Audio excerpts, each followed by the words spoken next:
Hey, I'm meteorologist Doug Myers with the latest look at the forecast. Yesterday on Wednesday really wasn't a bad day at all. Yeah, we had the cloud cover, but certainly the winds weren't bad, upper 60s. Near seasonal, you couldn't ask for a better day, well, unless we had a little bit more sun. It would be just a little bit cooler today, but a little bit less wind and a chance that there might be a few lingering showers in our southern communities throughout the day. It won't be overly heavy, but it may be more of a nuisance and also keeping temperatures just a touch cooler compared to the rest of northeast Kansas. Otherwise, winds, not really much of a factor at all. Remember, these are wind gusts, not sustained winds, so sustained winds certainly will not be bad at all. But once we get into tomorrow, especially in the afternoon, as the frontal boundary pushes through along with some rainfall, that's when the winds do increase, and this may be overdoing it just a little bit. I do have winds closer to 25 miles per hour rather than 30, 35, but that'll be something to watch out for. But definitely stronger winds tomorrow compared to today, and higher probability for rain as well.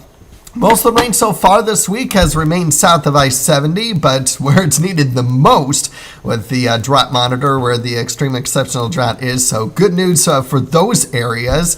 In the meantime, for us here in northeast Kansas, I'm going to show you several scenarios that could play out. Here's one of them, and this is showing some spotty showers throughout the day, but not much, and you can see some breaks in the cloud cover, so that's why we're still going mostly cloudy.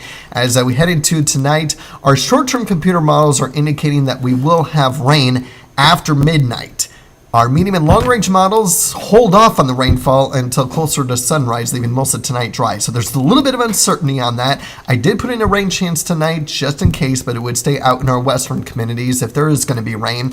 And then it slowly progresses eastward throughout the day into the evening hours. I cannot completely rule out an isolated thunderstorm or two tomorrow, but the chances of that are very low.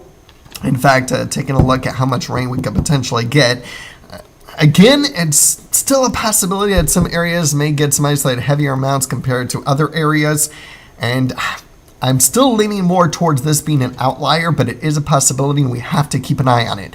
The graph, which is also the other short-range computer model, is something we'll have to watch as well. You can see how much rain that is outputting as well as the European. The GFS and the NAM have been pretty consistent for much of this weekend, leading most of the rainfall in our western and even southern communities, and lesser amounts farther to the east you are, especially from Topeka to the northeast. So, what does that mean? Well, we have to continue to monitor the computer models as we go throughout the day today and into tomorrow. That means if you're heading out to the second round of the NFL draft tomorrow in Kansas City, I can't completely rule out rainfall. Yesterday, I was thinking that maybe it won't be so bad. It still may not be, but there is a scenario that there might be a little bit heavier rainfall than what it was looking like yesterday. Now, looking at the Weather Prediction Center, this is what is from the National Weather Service, not from just the computer models that we just saw. It's still looking like basically our eastern communities and out towards Kansas City will get less than 1/10 of an inch. And then other areas, in fact, most areas are between 1/10 of an inch and 1/4 inch worth of rainfall.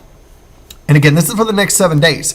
But it's really tonight, tomorrow, and tomorrow night. That's really the only chance that we're going to have rain in the next 8 days. And you can see where lots of sunshine for the weekend into much next week. Temperatures in the 60s and 70s. There is still a possibility that I may be too cool on some of these days for the weekend and next week. So that'll be something to watch out for. I still think we're going to be okay with not having to deal with any freezing conditions, but there is a low probability, especially Monday morning, where there might be some patchy frost with temperatures down into the 30s. I think we stay in the low 40s over the weekend and more of a breeze for the overnight and early morning hours compared to Sunday night, Monday morning. And so that may be the last probability that we might have a potential frost, and that would be Monday morning. Then it does look to stay on the milder side for the long range, so we might be okay after that.